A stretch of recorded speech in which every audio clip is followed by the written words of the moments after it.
Direct selling या network marketing business में कामयाब होने के लिए आपको दो तरह के स्किल अपने अंदर डेवलप करने होंगे और इस वीडियो में दोनों तरह के स्किल के बारे में चर्चा की गई है।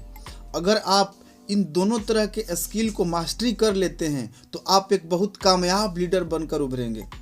सबसे पहला स्किल है पर्सनल स्किल, यानी खुद को ग्रेट बनाने के लिए, यानी अपना फाउंडेशन मजबूत करने के लिए यह स्किल सीखना आपके लिए कंपलसरी है। दूसरा स्किल है प्रोफेशनल स्किल। बिजनेस को ग्रेट बनाने के लिए, यानी जो फाउंडेशन के ऊपर जो बिल्डिंग बनेगा उसको मजबूत बनाने के लिए, उसको टिकाऊ बनाने के लिए आपको प्रोफेशनल स्किल सीखना ज़रूरी है। तो सबसे पहले बात करते हैं पर्सनल स्किल। वो स्किल जो हमें एक डायनामिक पर्सनालिटी पर्सन बनाकर उभारती है, जिससे लोग हमें सुनना पसंद करते हैं, हमारे साथ रहना पसंद करते हैं, हमारे साथ जुड़ना पसंद करते हैं। अगर लोगों को आप एक ट्रस्टेड पर्सन नहीं लगोगे तो वो आपके साथ कभी आना पसंद नहीं करेंगे। अपने पर्सनल स्किल को डेवलप करने के लिए जो सबसे पहला स्किल सीखना जरूरी है वो है कम्युनिकेशन स्किल। कम्युनिकेशन का मतलब होता है आइडिया, फैक्ट, इंफॉर्मेशन को एक व्यक्ति से दूसरे व्यक्ति को शेयर करना, और जो पहला व्यक्ति से दूसरा व्यक्ति तक शेयर किया गया दूसरे व्यक्ति को समझ में आना चाहिए और उसके बाद उसका जो फीडबैक लेना कि वो क्या समझा। क्योंकि जो हम बताना चाह रहे थे अगर सामने वाला वो नहीं समझेगा तो आपकी कम्युनिकेशन बेकार है। अगर आप लोगों से बात कर रहे हैं तो आपका फेशियल एक्सप्रेशन कैसा होना चाहिए। अगर आप टेंशन में हैं और लोगों को आप अपना थॉट्स, आइडिया या इन्फॉर्मेशन शेयर कर रहे हैं तो लोग समझ जाएंगे कि सामने वाला व्यक्ति टेंशन में है। आपका गेस्चर्स, यानी आपका हाथों का मूवमेंट, आपका बॉडी का मूवमेंट देख करके लोग जान जाते हैं। और कम्युनिकेशन में ह्यूमर, यानी कि कुछ हास्यप्रद बातें, कुछ हंसाने वाली बातें का भी काफ़ी महत्वपूर्ण हिस्सा होता है। मैं कम्युनिकेशन स्किल पर एक पूरा वीडियो लेकर आऊँगा जिसमें कम्युनिकेशन स्किल के बारे में डीप में अध्ययन करेंगे। दूसरा स्किल है PR स्किल, यानी पब्लिक रिलेशनशिप स्किल। लोगों से संबंध बनाने का कला। लोगों से संबंध बनाने से पहले आपको ह्यूमन साइकोलॉजी को समझना होगा। लोग क्या चाहते हैं। कोई भी लोग यह नहीं चाहता कि कोई इसे चालाकी से कुछ बेचकर चला जाए, कोई टोपी पहना दे। लोग यह चाहते हैं कि लोग उनकी किसी बर्निंग प्रॉब्लम को समझें, उनकी मदद करें। तो अगर आप PR स्किल डेवलप करना चाहते हैं तो सबसे पहले आप रिश्ते बनाने का तरकीब सीखें, लोगों का दिल जीतना सीखें, लोगों को आकर्षित करने का तरीका सीखें, लोगों का नाम याद रखें। लोगों से कम्युनिकेशन के दौरान बहस करने से बचें, क्योंकि बहस से हमेशा ठेस पहुंचती है। बहस में आप जीत कर भी सामने वालों को नहीं जीत पाएंगे। सच्ची तारीफ का कोई मौका ना छोड़े। हर कोई अपनी तारीफ सुनना पसंद करता है। तो आपको PR स्किल डेवलप करना होगा। नेटवर्क मार्केटिंग में अक्सर देखा जाता है कि लोग अगर उनके साथ ज्वाइन नहीं करते हैं तो लोग नाराज हो जाते हैं, रिश्ता खराब कर लेते हैं। रिश्ता बना कर रखिए। Relationship is first, business is second. क्योंकि अगर आप एक अच्छा रिलेशन बनाने वाले नहीं हैं तो लोग आपके साथ कभी भी जुड़ना पसंद नहीं करेंगे। तीसरा स्किल है लीडरशिप स्किल। लीडर का फुल फॉर्म होता है L मतलब लैंग्वेज। आपके वो स्किल आना चाहिए जिस टाइप के माहौल में आप रहते हैं, ताकि लोगों को अंडरस्टैंडिंग में आसानी हो। दूसरा E मतलब एनर्जेटिक। लीडर को हमेशा एनर्जेटिक रहना चाहिए, ऊर्जावान रहना चाहिए। A मतलब एक्टिव। हमेशा लीडर को एक्टिव रहना चाहिए। D duplication. लीडर को वही काम करना चाहिए जो डुप्लीकेबल हो, जो उनकी टीम, उनकी डाउनलाइन डुप्लीकेट कर सके। E educate. एजुकेशन। आपके पास जानकारी होना चाहिए कि हमारे टीम में किस चीज़ की ज़रूरत है, कौन से स्किल लोगों को देंगे तो लोग ज़्यादा डेवलप करेंगे। टीम को ग्रोथ कराने के लिए कौन से स्किल देना है, कौन सा ट्रेनिंग देना है, ये आपके पास ज्ञान होना चाहिए। और आखिरी R मतलब रीच ऑफ वर्ड, यानी शब्दों का धनी। Role of leader. एक लीडर का रोल क्या होता है। सबसे पहला गाइड, यानी दूसरे को गाइड करना। क्योंकि जो भी आपके डाउनलाइन है, आपके टीम है, उनको आप गाइड कर सकें कि हमें किस डायरेक्शन में चलना है, हम किस तरह से ग्रोथ करेंगे। लीडरशिप का जो दूसरा रोल होता है वो होता है प्लानर।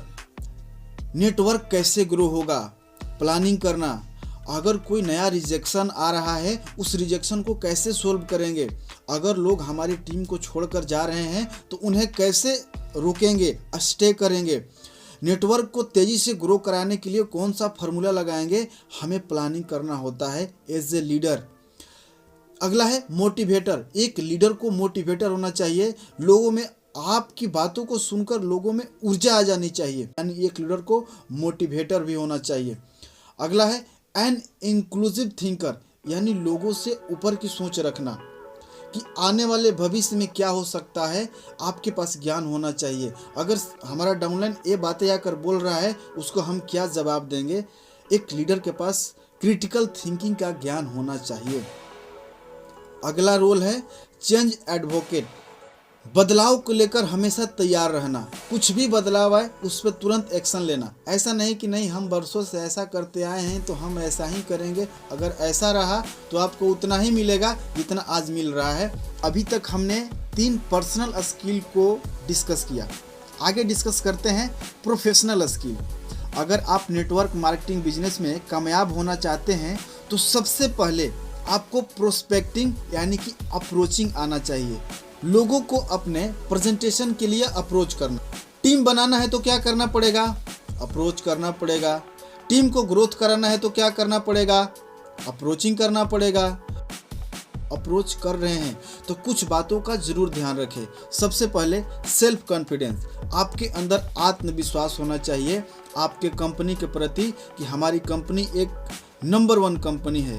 आपको सेल्फ खुद के ऊपर भरोसा होना चाहिए कि मैं कामयाब हो जाऊंगा, और आपके अपलाइन के ऊपर आपका अटूट विश्वास होना चाहिए। अगर 3 चीज़ पे आपको सेल्फ कॉन्फिडेंस, आत्मविश्वास नहीं है तो आपका अप्रोच कभी सफल नहीं होगा। दूसरा, आपका एटीट्यूड, आपका नज़रिया। आपका नज़रिया लोगों को लेने का नहीं देने का होना चाहिए। आप लोगों को कुछ दे रहे हैं, ये मत सोचिए कि हम उसको ज्वाइनिंग करा करके अपना भला कर रहे हैं, नहीं, उसका भला कर रहे हैं। वो आएगा तो उसके सपने पूरे होंगे। ये आपका एटीट्यूड होना चाहिए। अगला है एनर्जी लेवल, यानी आपका ऊर्जा का स्तर। आपको अप्रोचिंग के दौरान लोगों से ऊर्जावान होकर के बात करना है। अगला स्किल आता है प्रेजेंटेशन स्किल। प्रेजेंटेशन स्किल यानी लोगों को प्लान देने का कला। प्रेजेंटेशन कई प्रकार के होते हैं, 1-to-1 प्रेजेंटेशन, फैमिली प्रेजेंटेशन, मास प्रेजेंटेशन, और आजकल बड़ा फेमस हो गया है ऑनलाइन प्रेजेंटेशन, जो कि हम इंटरनेट के माध्यम से लेते हैं, जूम पे या स्काइप पे लोगों को वीडियो कॉलिंग के जरिए। तो आपको प्लान देना आना चाहिए। शॉर्ट प्रेजेंटेशन कैसा होता है, लॉन्ग प्रेजेंटेशन कैसा होता है, आपको प्रेजेंटेशन स्किल का ज्ञान होना चाहिए। क्योंकि जब आपकी टीम ग्रोथ करेगी तो आपको टीम मेंबर्स के लिए भी और खुद के लिए प्रेजेंटेशन देना पड़ेगा। अगला स्किल है क्लोजिंग। जैसे ही आप प्रेजेंटेशन देंगे तो लोगों के मन में कई तरह के सवाल चलेंगे कि कंपनी भाग जाएगी तो यह सब जोड़ने वाला काम है, इसमें हर कोई सफल नहीं होता, इसमें बहुत टाइम लगता है, मेरे पास पैसा नहीं है, मेरे पास टाइम नहीं है। तो इस चीज़ों को हैंडल करने के लिए आपके पास क्लोजिंग का ज्ञान होना चाहिए। और मैं इस पर एक बहुत ही सुंदर वीडियो बनाया हूँ, फील फेल्ट फाउंड फार्मूला के ऊपर बेस्ड है, जिससे आप क्लोजिंग के दौरान किसी भी प्रश्न का, गेस्ट के किसी भी प्रश्न का उत्तर आप आसानी से दे सकते हैं। वो वीडियो डिस्क्रिप्शन में लिंक दिया गया है, आप उसको जाकर के देख सकते हैं। अगला स्किल है फॉलोअप। फॉलोअप का मतलब होता है निगेटिव लोगों से बचाना। इस दुनिया में जो सबसे आसानी से मिलने वाला चीज़ है वो सलाह होता है, और सामने वाला व्यक्ति जब प्रेजेंटेशन देख कर जाता है तो वो ज़रूर किसी ना किसी से पूछता है कि मैं इस कंपनी में गया था और इस तरीके से बता रहे थे, तो लोग तुरंत बोलता है अरे यार तुम फंस गया। कई तरह के निगेटिव बातें करते हैं जिससे लोग कंफ्यूज हो जाते हैं और आपका कॉल उठाना बंद कर देते हैं, मीटिंग में आना बंद कर देते हैं, यानी कि वो बेसिकली निगेटिव हो चुके हैं। तो सलाहकार पे रिजेक्शन काट करके रखें, उनका बच्चों की तरह देखभाल करें, जिस तरह एक माँ एक छोटे बच्चों को देखभाल करती है। मैंने सलाहकार के ऊपर भी एक बहुत पावरफुल वीडियो बनाया है, उसको भी आप जा करके देख सकते हैं, उसका भी लिंक मैंने डिस्क्रिप्शन में दे रखा है। और अगला है make a leader, leader build करिए। तो मैं आशा करता हूँ कि ये वीडियो आपको काफ़ी पसंद आया होगा। अगर ये वीडियो पसंद आया है तो दूसरे तक पहुँचाएँ, लाइक करें, और चैनल को सब्सक्राइब नहीं किया तो ज़रूर सब्सक्राइब करें।